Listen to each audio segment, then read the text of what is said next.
On the Halloween haunted house animation game level design thing. It's going to be up to you to design your landscape and what goes in that.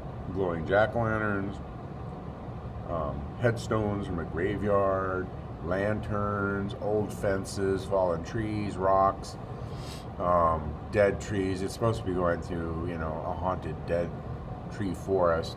You want a small little jaunt through your landscapes. You're going to design a path through a landscape, not a big long trek that's 8 miles long in 10 days, whatever. We're going to do like a quick little boop, boop, and then you're there to your haunted house. So you can see here's his little trek, and then you're going to cross the threshold, which will be a gate. And then up to your haunted house. Now you can see this haunted house is different design than the one I'm showing. I want you to design your own house. It's a 2-story house. The nighttime and the fog will hide a lot of the flaws, so you don't have to worry about some of the textures that are a little bit cheesy.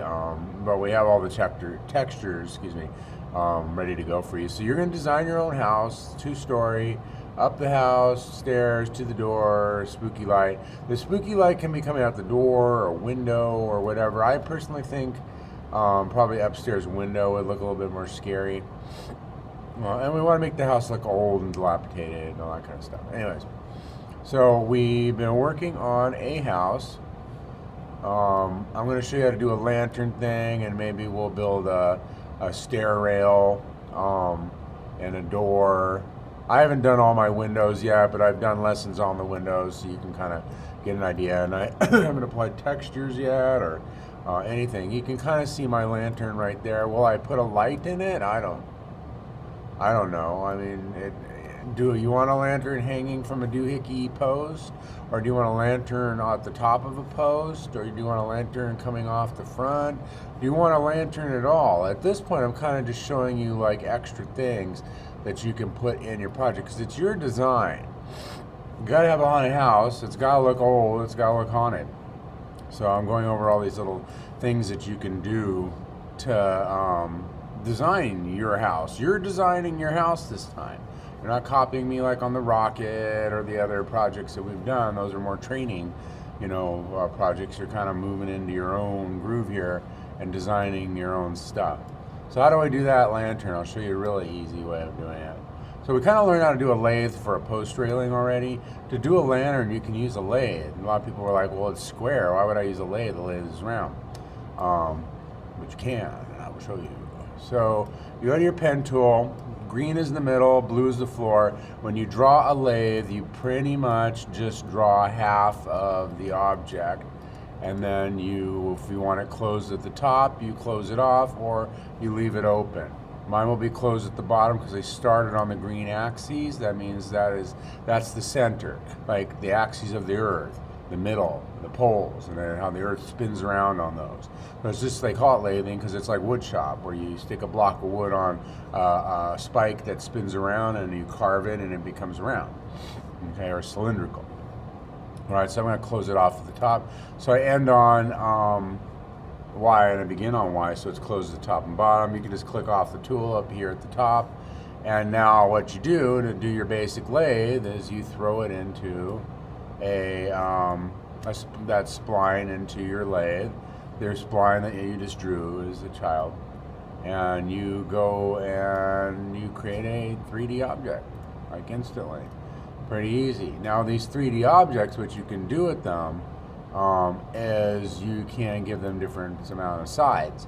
So everything has attributes, right? And segments. And the subdivision here of the spline in the lathe, I'm going to go to ground shading, is 24. So you can kind of see how it works. It takes that spline and copy pastes it and twirls it around on that axis, copying and pasting, rotating, copying, pasting, rotating, copy, pasting, rotating, and then it puts a skin around the whole thing. You can change the subdivision, so I can say like 78, so it becomes a more higher resolution mesh, or I can go to low and say 4. And then you can get some really interesting, like rounded but square edges. And so that's how we're going to make our lantern. So we're going to go, let's do a serious one. So we'll go down here and we'll start with like a fancy bottom. I'm making a hanging one, so I'm just kind of creating a finial at the bottom to end it. But if I wanted to, like, I'll show you a different way, I guess, when I'm done here. So I'm going to do the bottom part of the lantern. Let's kind of make it round.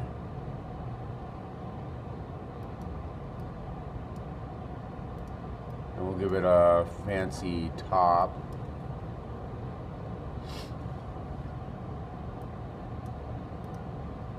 I think, the closer you get to that green axis, the skinnier it'll be. So you want to avoid these like pencil thin parts, okay?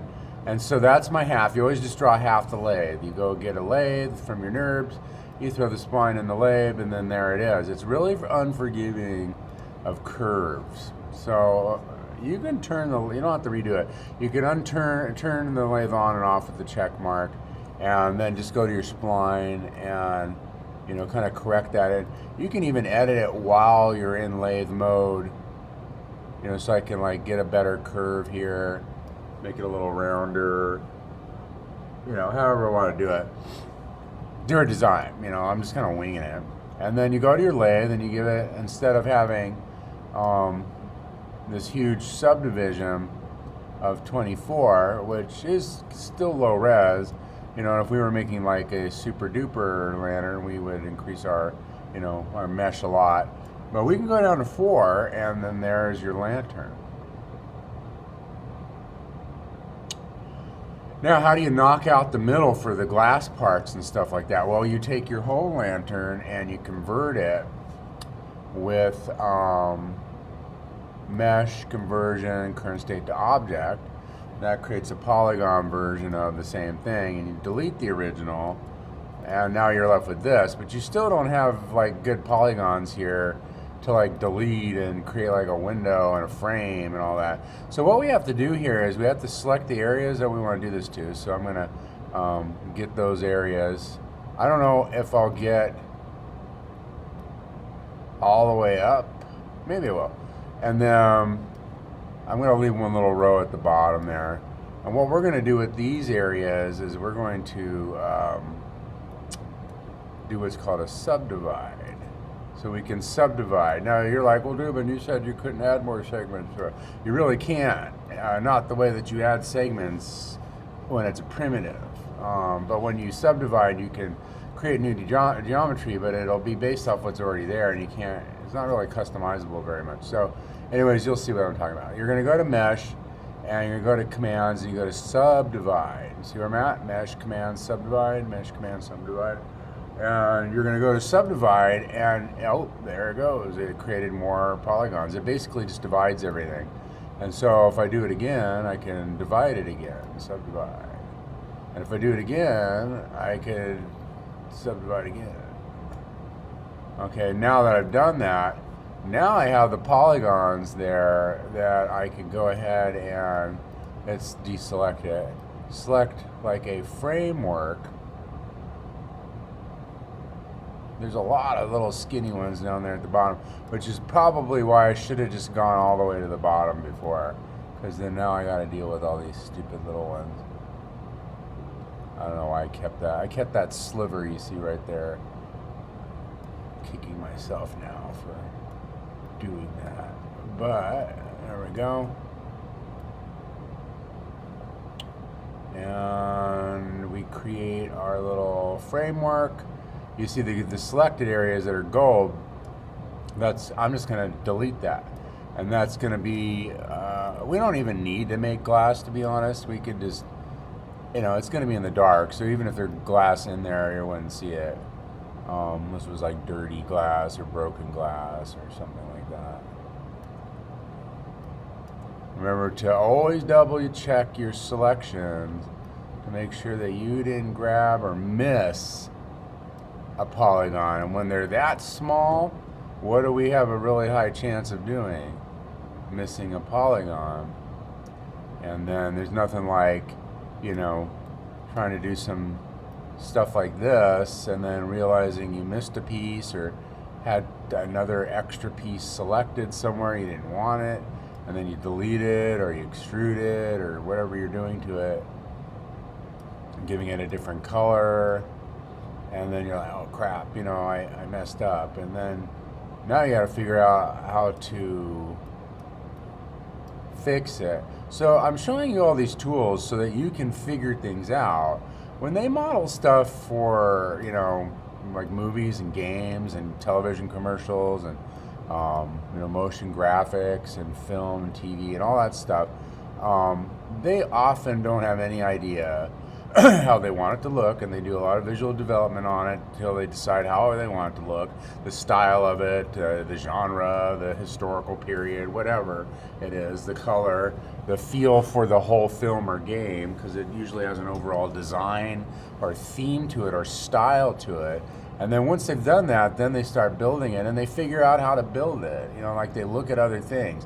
They look at real lanterns. They look at lanterns from the illustrations. They look at lanterns from other stories. They look at lanterns from other games or other shows or toys or whatever. They look at everything. And then they kind of formulate their plan and figure out how to model it. Okay? It isn't like, okay, I'm going to model a lantern like this every single time. There might be 10 different ways I can come and go about modeling the style of lantern that I want to do. Okay? So, I'm just showing you the tools so that you can use that knowledge with the tools and do your own thing. It's kind of like how a mechanic knows how to use all the tools, and he can use those tools to work on cars, and before he starts working on the car, he's got to understand how certain tools work and what those tools are for and which tool to use. And the same thing for a carpenter, who's building a house or something out of wood, like some furniture or something. He's got to know from raw wood, from a tree chopped down from an axe. He's got to know which tool does what tool he needs to do what. And once he understands his tools, then he can actually build things. So that's what we're doing. We're builders with these tools in 3D, and our medium is everything. We're not working with concrete or glass or wood. We're working with block modeling, polygons. That's our building resource, and we can build anything out of this. Okay? And it's just learning these tools like I'm doing right now. Anyways, I'm going to go ahead. I was talking too long. I'm going to delete those polygons, bloop, and then there's my framed lantern. I could easily have separated these, or I could remember we had set selection, so I could go set selection and make that glass if I wanted to and not delete that at all. So I would go, load in some glass material.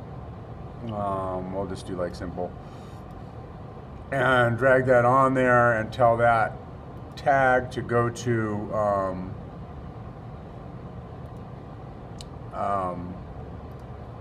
where it says material selection. Tell it to go to what did I didn't remember what I named it. I named it glass. I named it glass. Okay, so tell it to go to glass. So you remember, you name the selection and you tell the material to go to that selection. So let's turn off grouch shading and lines. You can see that there is glass there now, okay, and not an empty socket. But since I did a weird mesh on it, it's kind of getting like a frosted glass look, which would probably work for the way the light would refract in there anyways. But there's, like I said, there's several different ways of going about it. Now, how do I connect this to something? Well, you have to make doohickeys, like chains and stuff like that. So if I wanted a hanging lantern or a chain, I use a torus. I flip that, I go back to my modeling tool, I flip that, and I shrink that donut down. I don't know why it's called torus, I should look that up one day. And I make like a little connector ring. That's too skinny. And I sink it into the top there. I can sink it this way, whatever way. If I want to create a chain, you basically copy it up and then you just rotate it a direction like that. Except chains are usually oval, so you would have to convert that torus with your conversion tool over here, and then take your scale tool, and you have the ability to squish it. And then to do a chain, you just copy paste it, whoops, drag it up till they're like the two little halves are sitting on top of each other like that, and then just simply rotate it a little bit one direction. And then you just repeat that process, copy paste, drag it up, rotate it back the other direction. And you can put like tags on these, like simulation tags, and make this stuff like stick together and like, you know, like a ball and chain, or, you know, swing around and all, and like, you know, the physics of how it would look like if a chain was swinging around. We haven't got to that yet, but, you know, we will.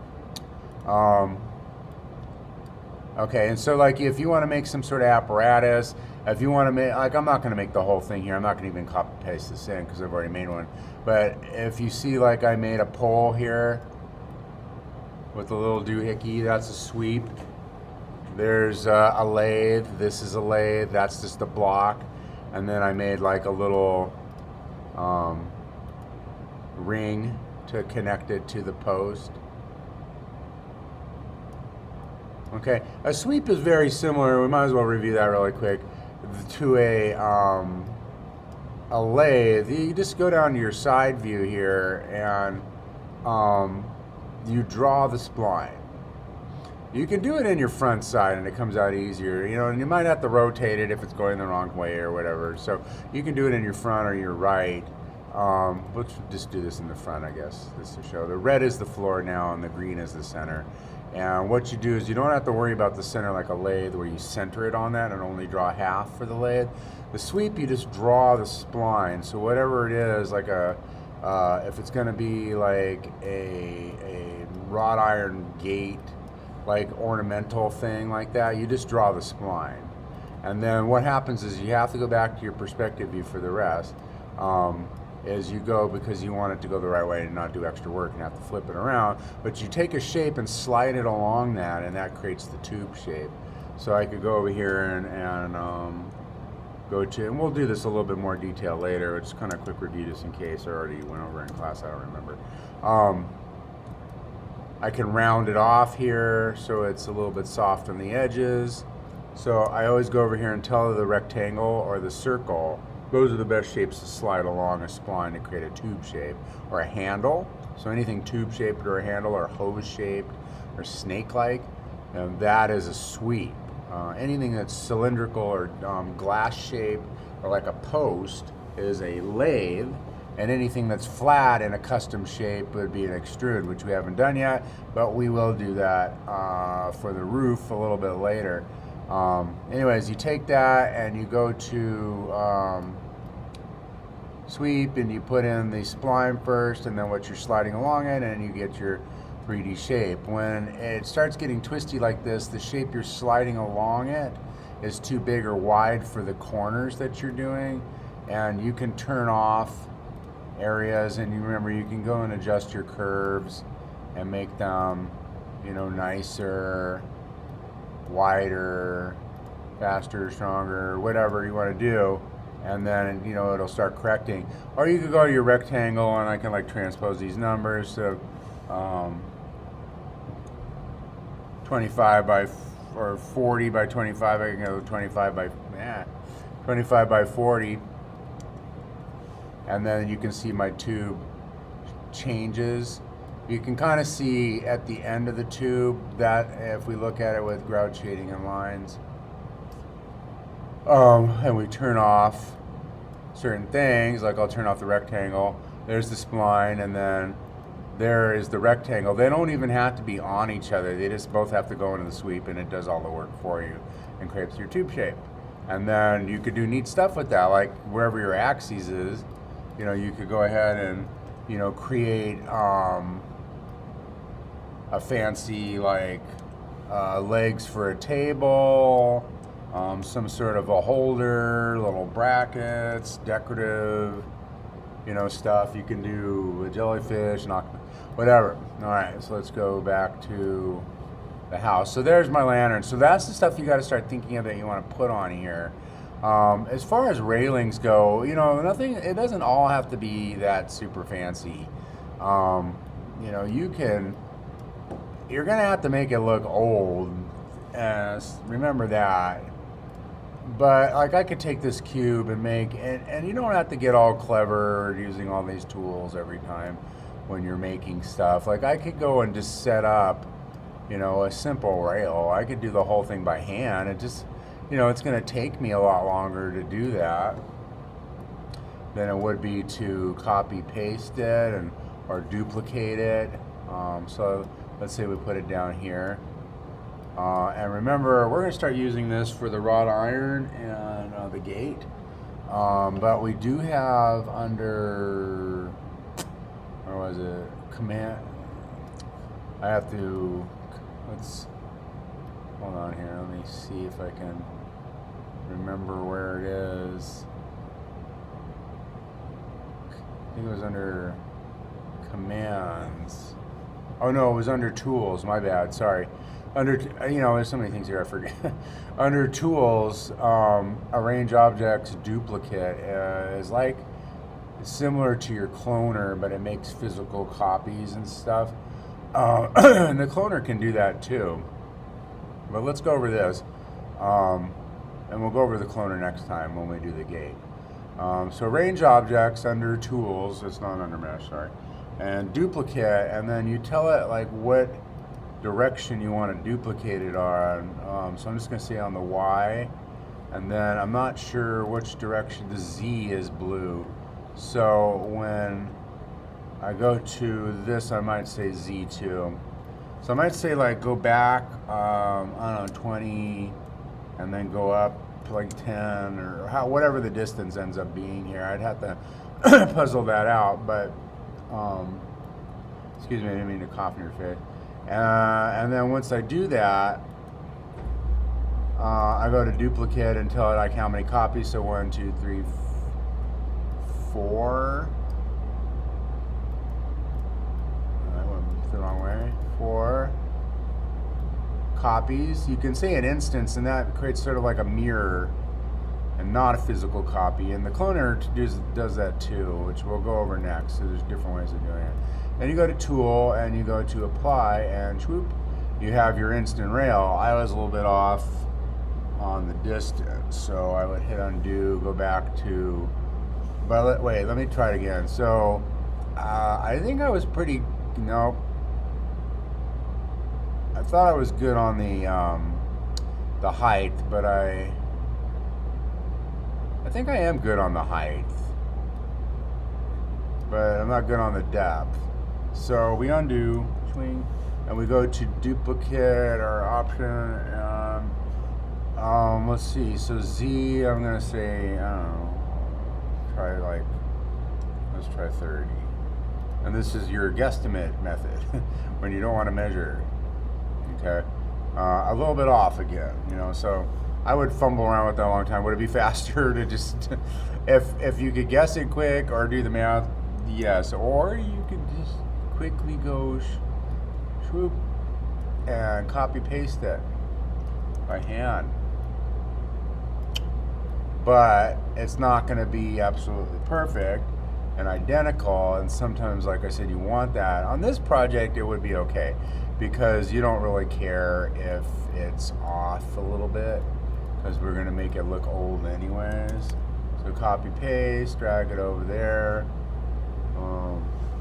And then you would make your rail. Hopefully you would design like a decorative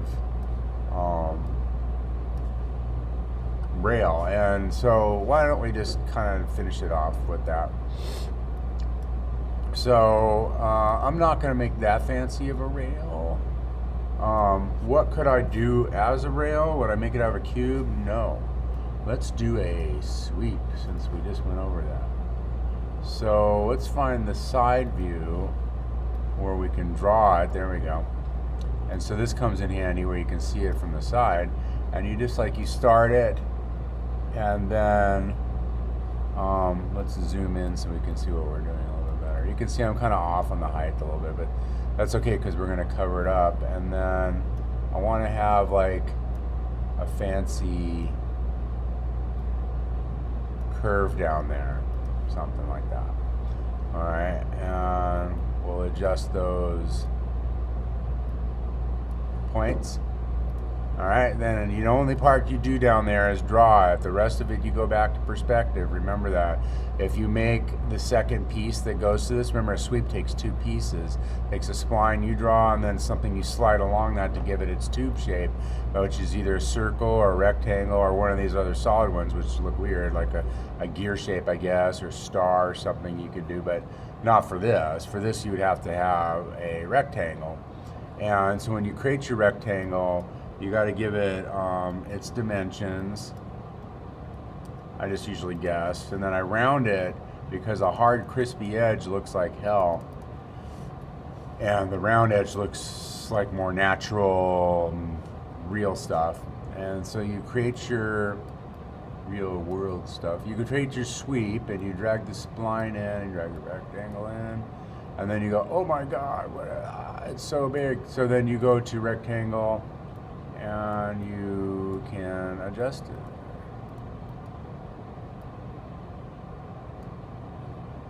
Might want to look at it from this direction.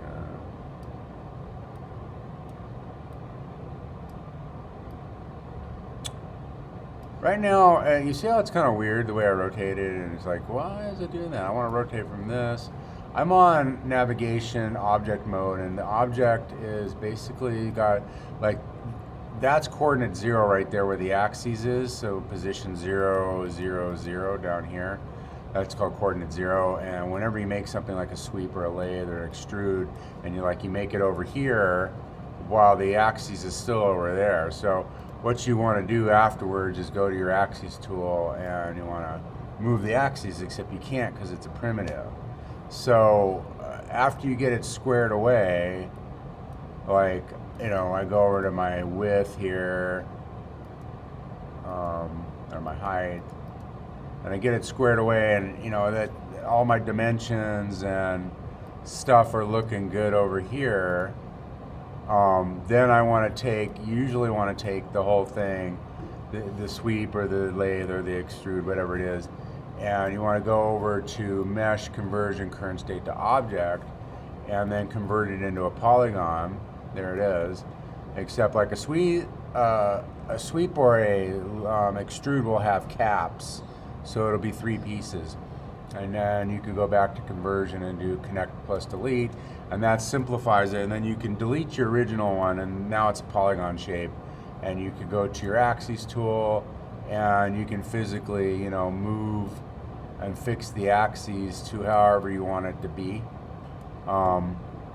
and that makes it easier. Remember to get off your axis tool when you're done, because you'll screw up stuff, to manipulate and move around. And also, notice when I'm rotating, it's rotating from the object I've selected. So if you're having a hard time navigating ever, then you might want to check. All right, now if we look at this, that bugs me the way that this is that direction. And some people might not be bugged by that at all and be like, who cares? But I care. And so I'll go to my polygons tool, and what I'd probably do is end up trying to select these polygons here, and then maybe rotating it. That's just going to be my first attempt. Because I rounded it, it's not, it's got these weird bevels on it. And sometimes you can see and I don't want to get into too advanced stuff, but let's just make sure we get it all. You see how, because the polygon kind of separated when I moved it, and it's got all these things. These are triangular things, are called n-gons, and they're typically frowned upon. People hate triangular polygons. There's a bias against them. Yeah, there's all this little bitty geometry in there. Let's just see if we could do it now. So if I stretch this, it separates, okay? Because the way I connected it was sort of lazy. You could take stuff like that and delete it if you go to your polygons tool. And then there's a tool that might help you quickly fix it, which is called Close Polygon Hole. And sometimes that will actually stick, and you might be able to rotate the polygon, which is what I was trying to do all along. You can see like there's a few little polygon pieces there. You gotta get those. They can't be allowed to live. Let's destroy them. If you have a hard time seeing it like it's rotating from that and not those little pieces, if they're so small they might not show up, but let's go to points. Points makes it easier if you can't get stuff. You can just like grab the points and wipe them out. And there's another method too up here, but we're kind of just, I don't want to show you too much at a time. It would be overwhelming, but that's how I would fix that. And I probably would have modeled it a little bit better had I thought of it. And it's such a minor detail, no one gives a crap, but I could always have put something else on there, or could have attached it to a railing up here. I could have put a better post at the end there, like a more decorative solid post. There's lots of ways to get around, fixing a stupid minor thing like that. Sometimes you just don't want to fight issues like that, but anyways, we need to start making this look old, so eventually we're gonna, because these are looking like brand new, like this is like built yesterday. So we're gonna, we'll take things and we'll kind of make them a little bit crooked here and there, like that, like this post I just did. Break stuff, mess it up.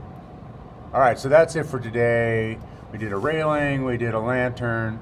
Tomorrow, I guess I'll do the door and maybe a chimney or something. This is not a complete house. I'm just doing parts, but I don't want to go on for days and days, like watching you, I don't want you to watch me make a dozen rails. I already made the rail there, so you kind of know how. I haven't made it over here yet, and I would like to.